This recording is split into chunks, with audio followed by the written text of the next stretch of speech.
प्यारे छात्रों, कक्षा 12 की एक नई क्लास में हम लोग पुनः आज उपस्थित हुए हैं। पिछली कक्षाओं में हम लोग अवयव को पढ़ रहे थे।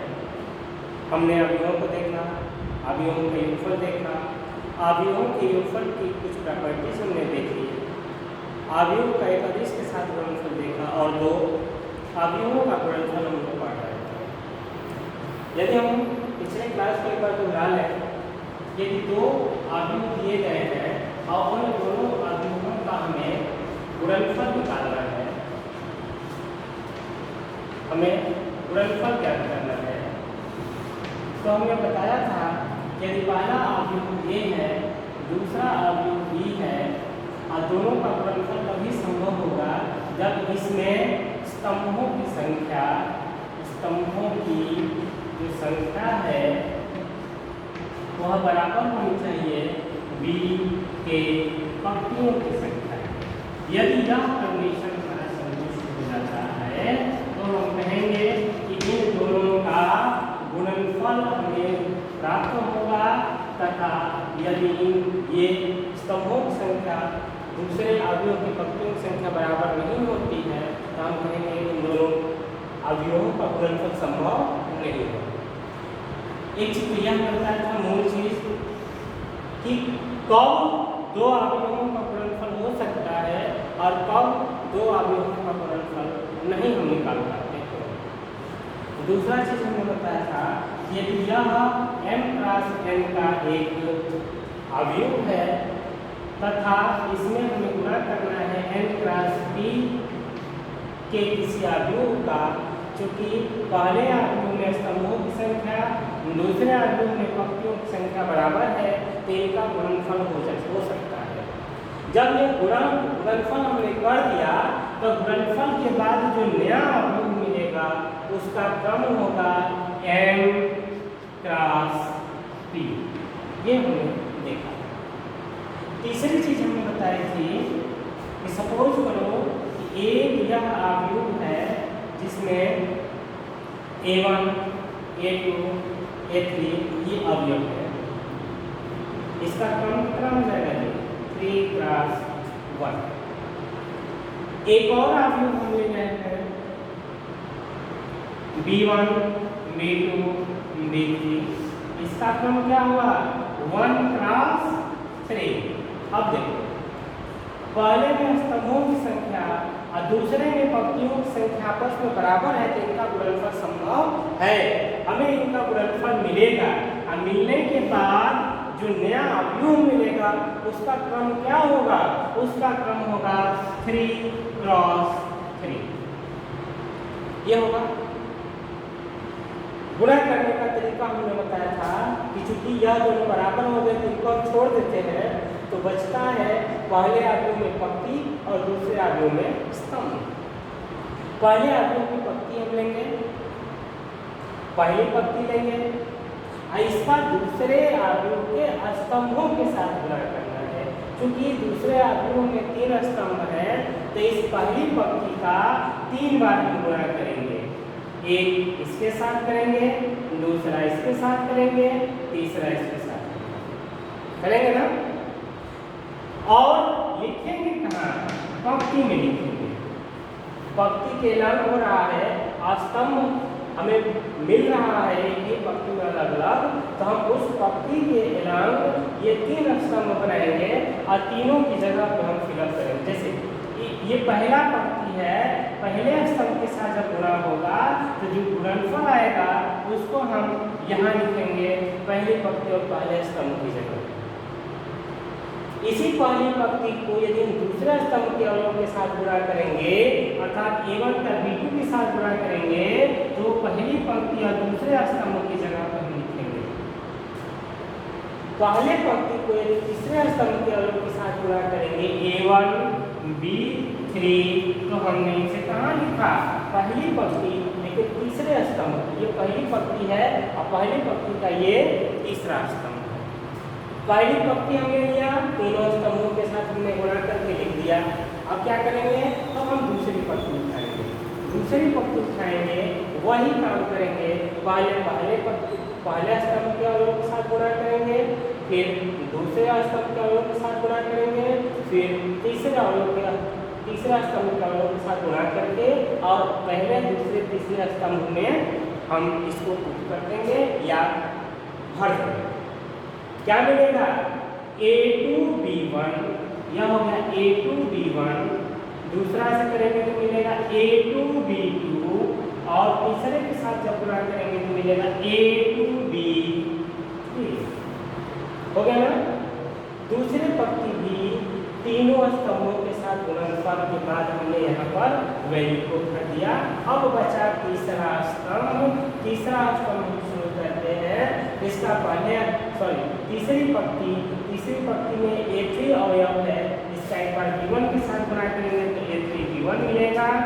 दूसरे स्तंभ के अवयव B2 से गुणा करेंगे तो A3B2 मिलेगा और तीसरे स्तंभ B3 के अवयव से गुणा करेंगे तो हमें मिल जाएगा A3B3। देखो 1 2 3 तीन पंक्तियां हैं और 1 2 3 तीन स्तंभ है, तो इसका मतलब है जो हमारा नया अवयव मिला वह 3x3 क्रम का मिला। ठीक है जी, इसमें किसी कोई परेशानी नहीं होनी चाहिए क्योंकि हमने इसको एग्जाम्पल के माध्यम से भी देखा था। अब हम अवयवों का जो गुणन है इसके कुछ गुण धर्म को देखते हैं, कुछ प्रॉपर्टीज को हम देख लेते हैं। जैसा हम लोगों ने अवयवों के योगफल के केस में देखा था। हम सबसे पहले बात करेंगे क्रम विनिमय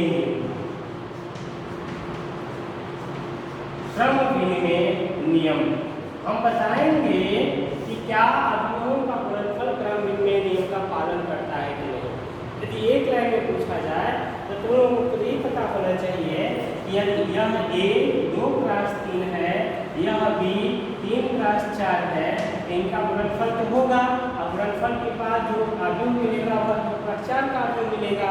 लेकिन जो ही हम B × A करते हैं, इसका क्रम 3x4 है, इसका क्रम 2x3 है, यह गुणनफल क्या होगा?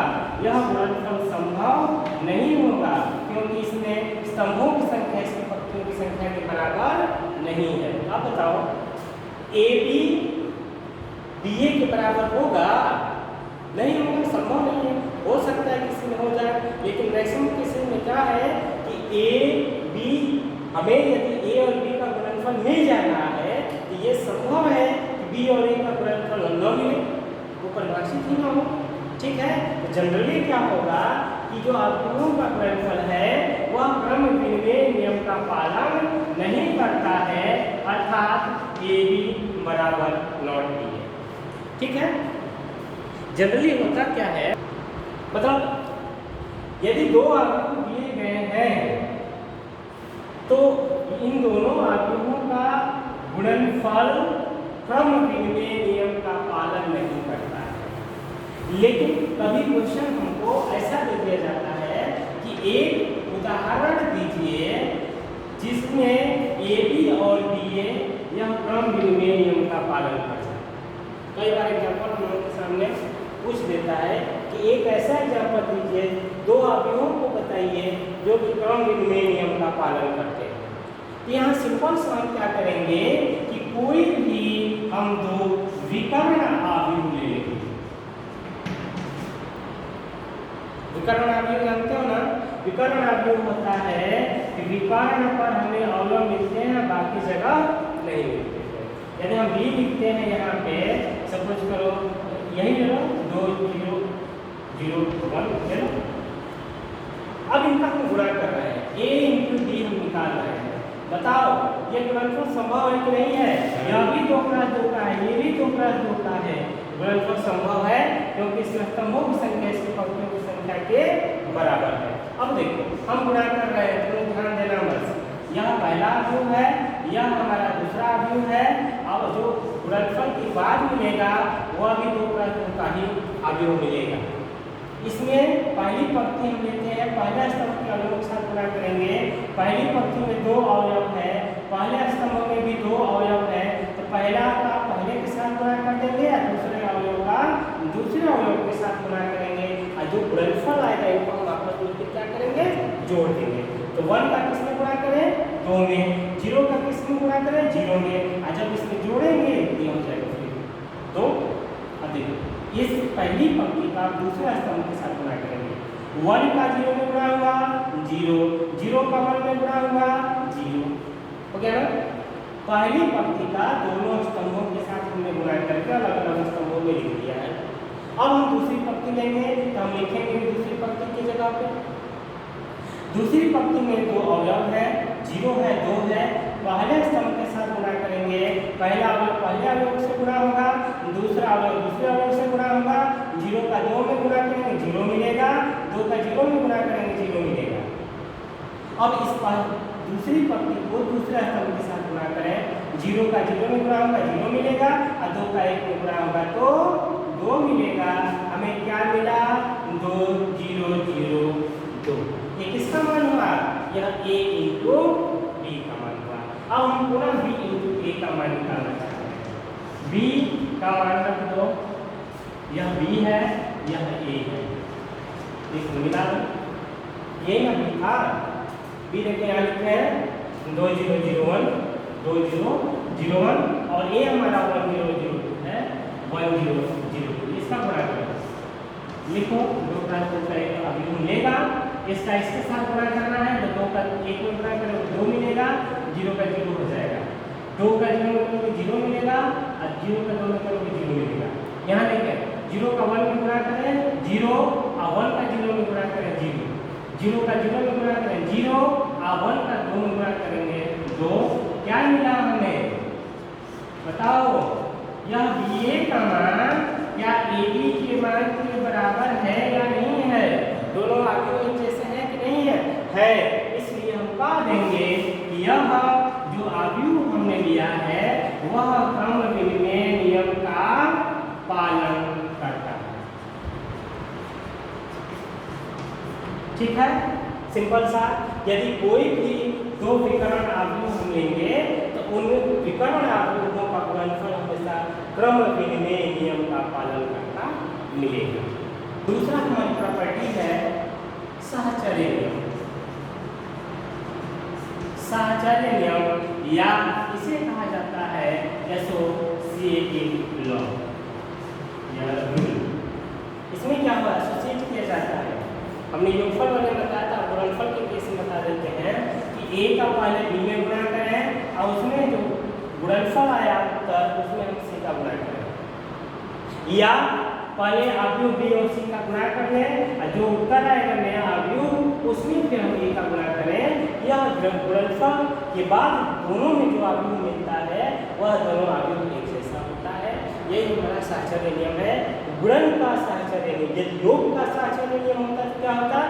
यहाँ भी प्लस होता है, यहाँ भी प्लस होता है, यहाँ प्लस होता है, यहाँ प्लस होता है। लेकिन यह गुणन का साहचर्य नियम है, इसलिए यहाँ पर भी इंटू है, यहाँ भी इंटू, यहाँ इंटू और यहाँ भी इंटू है। एक एग्जाम्पल के माध्यम से इसको हल किया जा सकता है। ठीक है, कोई भी एक एग्जाम्पल ले लो, इसको हमको वेरीफाई करके तुम लोग बता देना कि क्या सही है या नहीं है। हम एग्जाम्पल देते रहे ले लो 2 0 0 -1 b ले लो। दूसरा यहाँ लिख देते हैं b ले लेना 1 0 0 2 और c ले लेना, एक और 3 लेना है, a b c 3 अपने आप में लेना है 2 0 0 2। इसके लिए पहले a और b का गुणा करना, जो उत्तर आएगा उसमें फिर c का गुणा कर देना, ये हमारा वेबसाइट हो जाएगा, एक आव्यूह मिल जाएगा। फिर दूसरी तरफ क्या करना, b और c का गुणा करना, इन दोनों का गुणनफल करना। गुणनफल के बाद जो आएगा आव्यूह उसमें हम एक का गुणा करेंगे, यह दूसरा आव्यूह मिलेगा। अब पहला जो आव्यूह था और दूसरा आव्यूह देखना कि ये दोनों आपस में बराबर होते हैं कि नहीं। ठीक है, तो इसको वेरीफाई करके और तुम लोग हमको बता देना। ठीक, तीसरी प्रॉपर्टी हम ले रहे हैं। तीसरी प्रॉपर्टी है जिसे हम कहते हैं तत्समक अवयव, या इसको कहते हैं, एक और शब्द आगे लगा देते हैं गुणात्मक तत्समक। जैसे उसमें योज्य तत्समक भी लिखे थे, यह हमारा गुणात्मक तत्समक अवयव। गुणात्मक तत्समक क्या होता है? योज्य तत्समक में हमने बताया था यदि a में कौन सा आव्यूह जोड़े यह खुद रह जाता है। यहाँ आया था 0 शून्य आव्यूह, तो शून्य आव्यूह को हम लोग योज्य तत्समक कहते हैं। यहाँ जाओ गुणात्मक तत्समक, मतलब एक आव्यूह में किस आव्यूह का गुणा करेंगे यह आव्यूह कहेंगे क्या? आई, इकाई आव्यूह। तो जो इकाई आव्यूह होता है आई, इस आई को हम लोग गुणात्मक तत्समक अवयव कहते हैं। आई का मतलब समझ रहे हो ना? इकाई आव्यूह मतलब मुख्य विकर्ण पर 1 हो और बाकी जगह 0। ठीक है। चौथा, इसको एक एग्जाम्पल से दिखा सकते हैं। ठीक है। चौथा ये है जिसको हम कहते हैं गुणात्मक प्रतिलोम। गुणात्मक प्रतिलोम अवयव। याद है हम लोगों को जब हम एडिशन के केस में बताए थे तो हमने कहा था कि इसमें हम क्या जोड़े, ये वाला चीज यहाँ उत्तर के रूप में आ जाएगा। माइनस से हमने किया था, अर्थात इस माइनस से तो हमने योज्य प्रतिलोम कहा था उसमें आव्यूहों के योगफल के केस में। ठीक उसी प्रकार गुणात्मक प्रतिलोम क्या होगा कि यदि एक आव्यूह हमारा a है, इसमें हम किस आव्यूह का गुणा करें कि हमारा यह आई के बराबर है। यहाँ 0 था तो 0 ला रहे थे, यहाँ आई है हमारा तो हम क्या लाने का प्रयास करेंगे? आई। तब यह जो हमारा आव्यूह मिलता है, इस आव्यूह को हम ए आव्यूह का गुणात्मक प्रतिलोम कहते हैं। और इस आव्यूह को हम a के ऊपर -1 रख करके इसको दिखाते हैं। ऐसे पढ़ते हैं a का यह प्रतिलोम है या प्रतिलोम आव्यूह इसे कहा जाता है। प्रतिलोम आव्यूह को निकालने का तरीका तुम लोगों को अलग से बताएगा। ठीक है। चलो, एक चीज बहुत खास चीज मैं बता रहा हूँ, हम गुणा कह रहे हैं किसका? अव्यूहों का। हम गुणा कहते हैं इसको भी, लेकिन यह किसका गुणा होता है? यह होता है संख्याओं का गुणा। 3 संख्याओं के गुणनफल में और अव्यूहों के गुणनफल में कुछ अंतर है या दोनों गुणनफल एक ही है? दोनों पहले बता लो फिर हम बताएंगे उसके बाद। संख्याओं का गुणनफल ये है जो वास्तविक संख्याओं पर हम लोग करते हैं, और ये हमारा जो गुणनफल है वह आव्यूहों का गुणनफल है। यह आव्यूहों का गुणनफल और यह संख्याओं के गुणनफल में कोई विशेष अंतर देखने को मिलता है या दोनों फिर एक ही चीज है? कोई बताओ।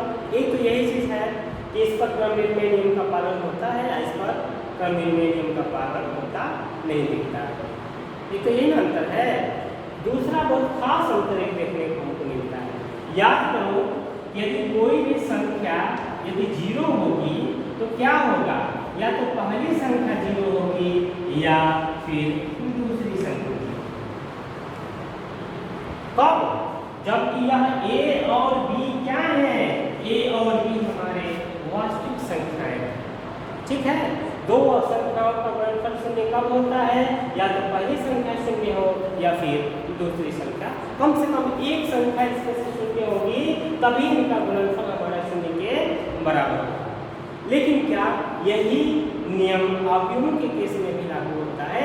एक एग्जाम्पल के रूप में देख लो। हमने एक एग्जाम्पल लिया यहाँ पे 0 0 -1 2, और दूसरा हम एग्जाम्पल ले रहे हैं 3 5 0 0। हम इनका गुणा कर रहे हैं, a b का गुणा कर रहे हैं।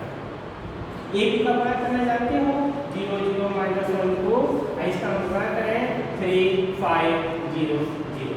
गुणा कर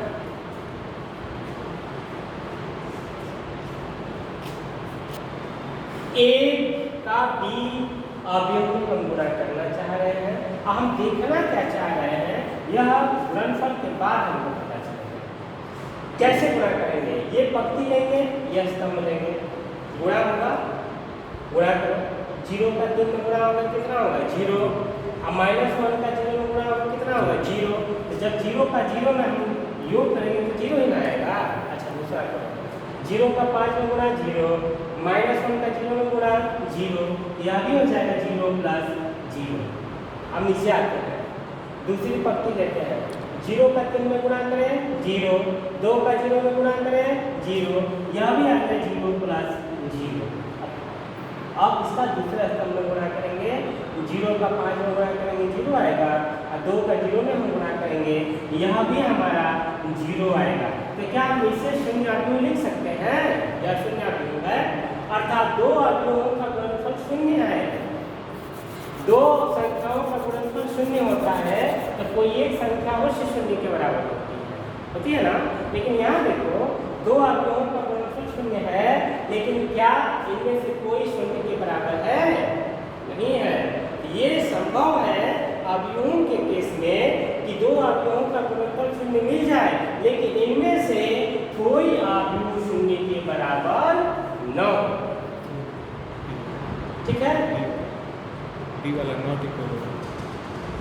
शून्य के बराबर नहीं है।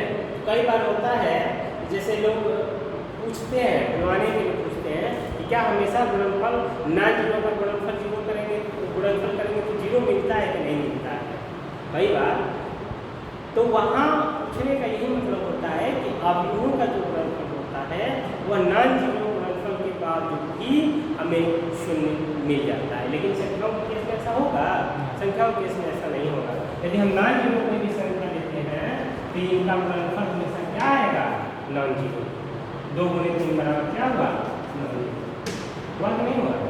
ठीक है, ये एक बहुत बड़ा अंतर है संख्याओं के गुणनफल में और अवयवों के बीच। अगला हम लेते हैं परिवर्तन। यह एक, इसको हम कहते हैं ट्रांसपोज मैट्रिक्स। यदि एक मैट्रिक्स दिया हुआ है, कोई भी मैट्रिक्स दिया है, मतलब A1, A2, A3, B1, B2, B3, इसका क्रम कितना हुआ जी? इसका क्रम हुआ 3 क्रॉस 3। 2 क्रॉस जी यही है। जी सर। अगर तुम ध्यान दो, हमने क्या किया, देखो हम इसको क्या कर रहे हैं कि जो पंक्ति है उसको स्तंभ में बदलेंगे। पंक्ति को हम किस में बदलेंगे? स्तंभ में बदलेंगे। ये पहली पंक्ति है, इसको पहले स्तंभ के रूप में हमने लिख दिया।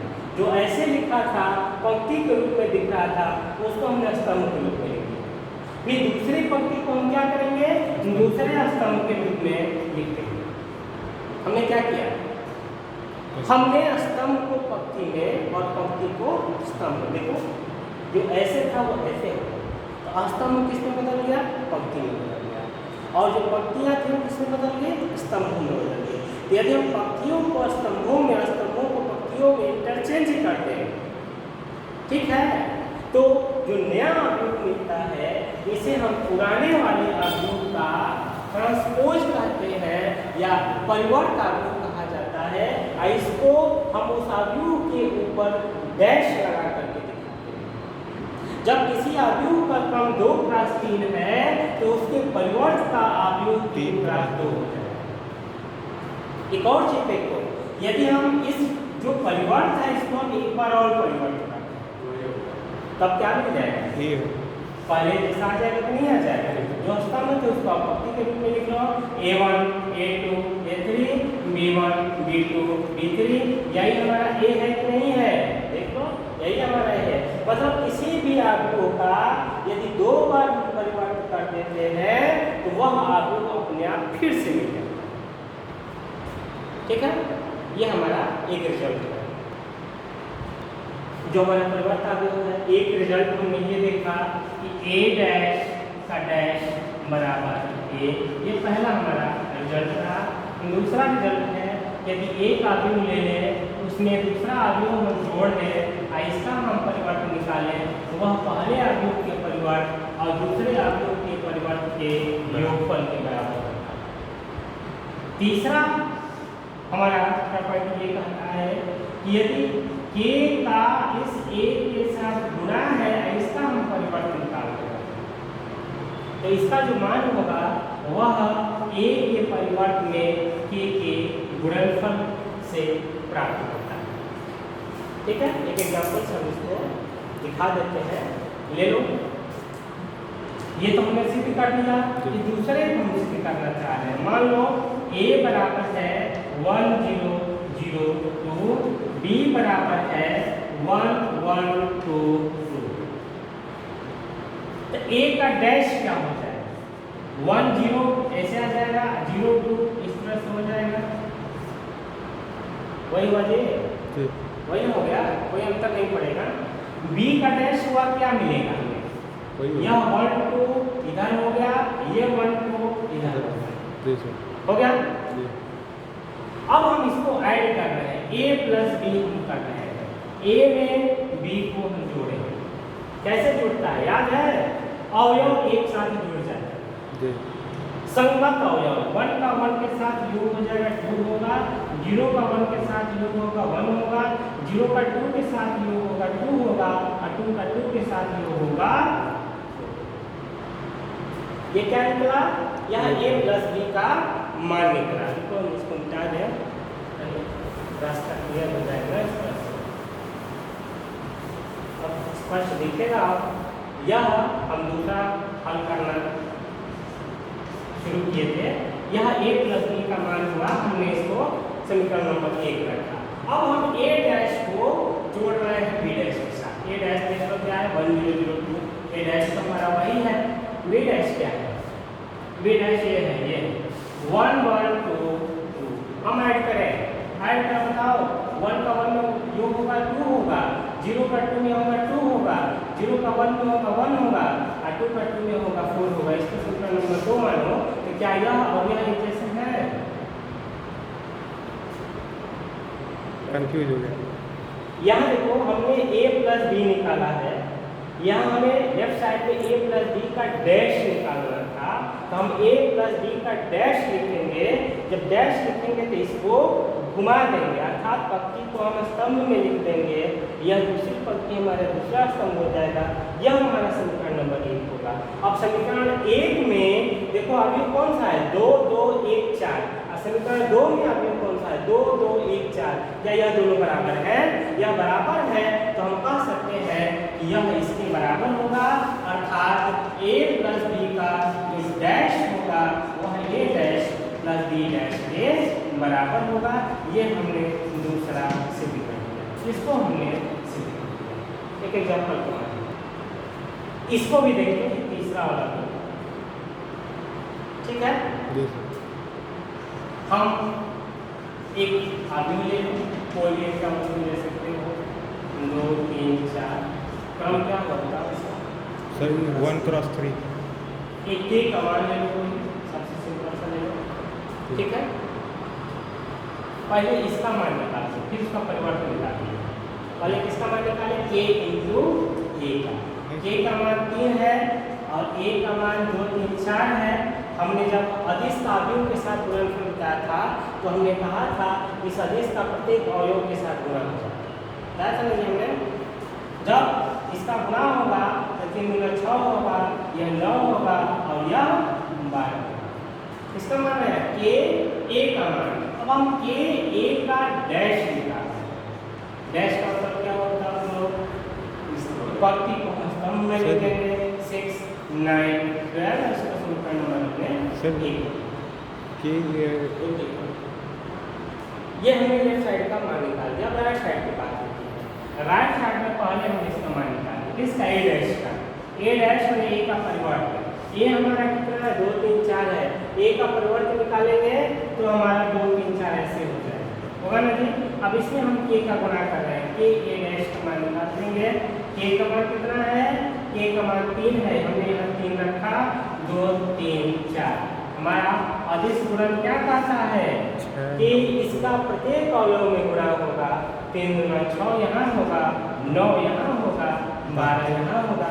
समीकरण नंबर 2 हो गया। बताओ, या समीकरण 2 में जो अवयव आया है राइट साइड में और 1 में जो अवयव आया है वो दोनों बराबर है कि नहीं है? यदि बराबर है तो यह लेफ्ट साइड में इस लेफ्ट साइड के बराबर होगा। अर्थात किसी अवयव में हम अदिश का गुणा करके उसका परिवर्तन निकालें या अवयव का ही परिवर्तन निकाल के उसमें उस अदिश का गुणा करते हैं, दोनों के मान में कोई अंतर नहीं होता। एक दो कंसेप्ट और है। एक होता है सममित अवयव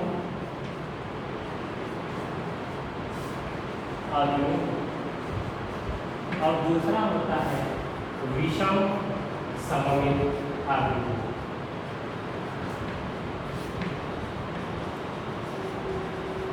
इसको कहा जाता है सिमेट्रिक मैट्रिक्स, ऐसे कहा जाता है स्क्यू सिमेट्रिक।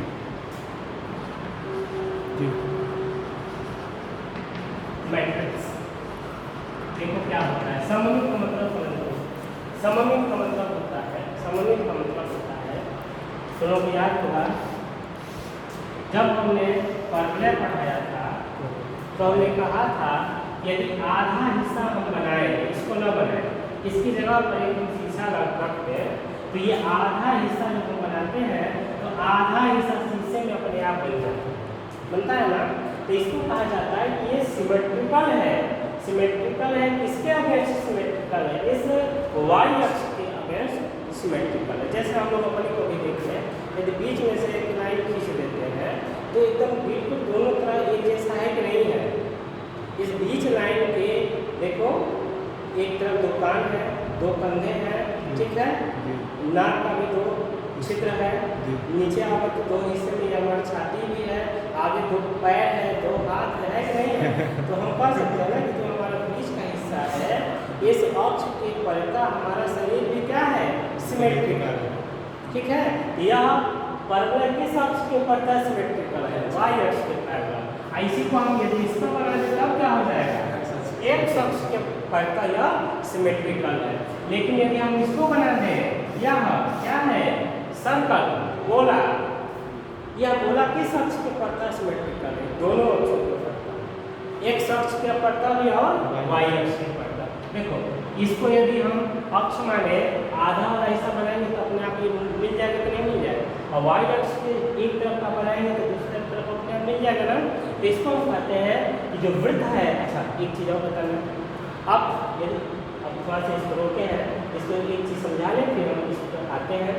इसका समीकरण क्या होता है, इसका समीकरण होता है x² बराबर 4ay, इसका होता है y² बराबर 4ax, इसका होता है x² प्लस y बराबर, तीनों में कुछ डिफरेंस तुम लोग दिख रहा है, तीनों जो समीकरण है उसमें एक खास चीज़ दिख रही है।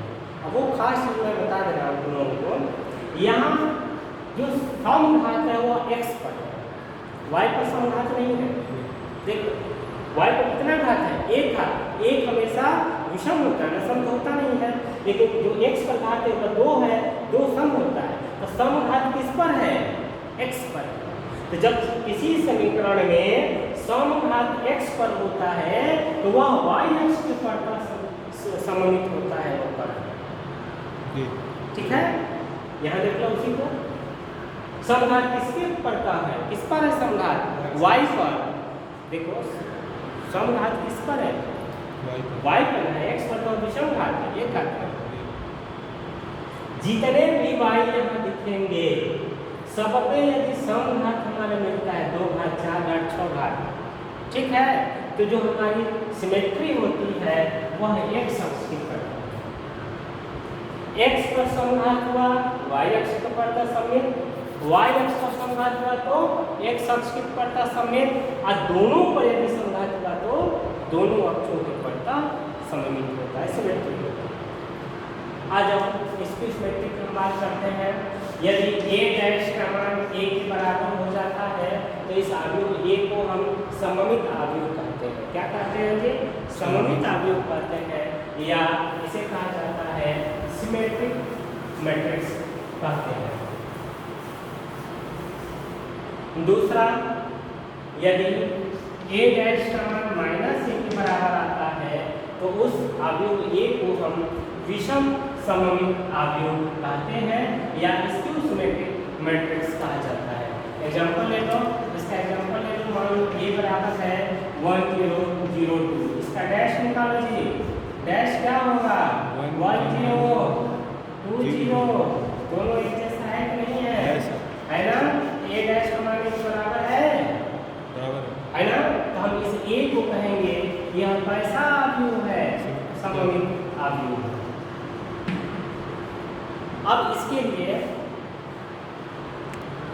इसके लिए हम दिखाएंगे एक एग्जाम्पल के माध्यम से। हमने एक एग्जाम्पल ए बराबर लिया है 0 1 -1 -1 0 1 और 1 -1 0। इसका हम डैश निकाल रहे हैं। डैश निकाल रहे हैं, देखें क्या मिलता है हमारा डैश। डैश निकालेंगे तो ये जो हमारी पक्की है इसको ऐसे लिखना पड़ेगा। 0 1 -1 को हम ऐसे लिखेंगे 0 1 -1 -1 0 1 को -1 0 1 को हम ऐसे लिख देंगे और 1 -1 0 को 1 -1 0 को भी हम ऐसे स्तंभ के रूप में लिखेंगे। ठीक है, अब इसमें से माइनस कॉमन लेना चाहते हैं, नहीं जैसे पता नहीं हम माइनस कॉमन लेंगे तो जैसा कि हमने यहाँ बताया था अदिश गुणन में कि जब हम a का गुणा करते हैं तो प्रत्येक अवयव के साथ गुणा हो जाता है। तो जब हम कॉमन भी लेंगे तो कहाँ से लेंगे? प्रत्येक अवयव से लेंगे। यदि हमने माइनस पहले कर दिया तो इसका मतलब सौम्य से माइनस को हमें क्या करना पड़ेगा? निकालना पड़ेगा। ठीक है, तो क्या मिलेगा यहाँ पे? 0, यहाँ क्या मिला? 1, यहाँ क्या मिला? -1, यहाँ क्या मिला? -1, यहाँ 0, यहाँ पर +1, यहाँ पे +1 -1 और 0। यहाँ अंदर वाला चीज देखो कि क्या ये चीज इसके बराबर है। देखते हो ये चीज पूरा ये माइनस छोड़ करके ये चीज इस a के बराबर है कि नहीं है। अर्थात a डैश का जो मान है वह माइनस में a के बराबर हो गया। इसलिए यह जो दिया गया a है वह कैसा अवयव है? विषम सममित अवयव। ठीक है, एक रिजल्ट यहाँ नोट कर लो कि यदि a कोई अवयव है, ये कोई अवयव है, a का उसके डैश के साथ योगफल लेकर के जब हम आधा करते हैं, यह जो अवयव मिलता है, यह जो अवयव हमें प्राप्त होता है वह एक सममित अवयव मिलता है। किसी भी अवयव का डैश के साथ योगफल लेकर के आधा कर लो तो जो अवयव मिला वह हमेशा क्या होगा? वह हमेशा सममित अवयव होगा। और उसी को हम अवयव को उसके डैश के साथ अंतर लेकर के आधा कर लेते हैं तो जो नया अवयव मिलता है वह एक विषम सममित अवयव होता है। विषम सममित अवयव। ठीक है, इसका क्वेश्चन हम दे देंगे दोनों को। ठीक है, कुछ क्वेश्चन दे रहे हैं। पहला क्वेश्चन है इस अवयव a का परिवर्तन निकाल लीजिए। 2/3 -1 3 0 4/3 1 और 7 5 1/3। दूसरा क्वेश्चन है यदि a बराबर -2 4 5 और b बराबर 1 3 माइनस करके दिखाइए कि ab का डैश बराबर होगा b के डैश और a के डैश के गुणनफल को। तीसरा क्वेश्चन है अवयव दिया है 3 5 1 और -1, ये वर्ग अवयव है तो इसको एक सममित अवयव और एक विषम सममित अवयव के योगफल के रूप में दिखाना है। आज के लिए बस इतना ही। धन्यवाद।